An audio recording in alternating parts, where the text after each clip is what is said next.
لیکن جس وقت صورت برات نازل ہو رہی تھی، اتفاق کی بات ہے، یہ اللہ جانتا ہے، واللہ عالم، اس کی کوئی بات سامنے نہیں آئی، یہ صورت بغیر بسم اللہ کے نازل ہوا ہے، برات من اللہ۔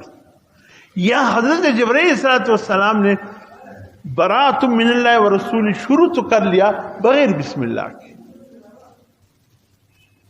پوچھا بھی نہیں گیا، جیسے کہا گیا ویسے عمل کیا گیا۔ اس لیے حضرت علیہ الصلوۃ والسلام کو خود اللہ فرماتے ہیں ایک لفظ نہیں بھولتے، اس لیے اللہ نے اتنی بڑی ذمہ داری ان پر ڈالی تھی۔ قرآن کی نزول یا آسمانی کتب صحیفوں کا نزول، یہ سب ذمہ داری اللہ پاک نے حضرت جبرائیل علیہ الصلوۃ والسلام پر ڈالی تھی۔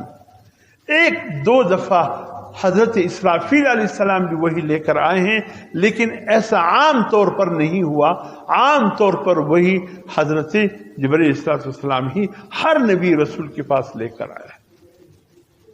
اور خود قرآن میں اللہ نے حضرت جبرائیل علیہ السلام کو جو مقام ذو قوت عند ذی العرش المجید، قوت والا فرشتہ جو اللہ کے پاس عرش کے قریب رہتا ہے، جبرائیل علیہ السلام، اللہ نے وہی کی ذمہ داری اس پر ڈال دی تھی۔ تو مجال ہے کہ ایک زبر زیر بھی وہ بھول جائے۔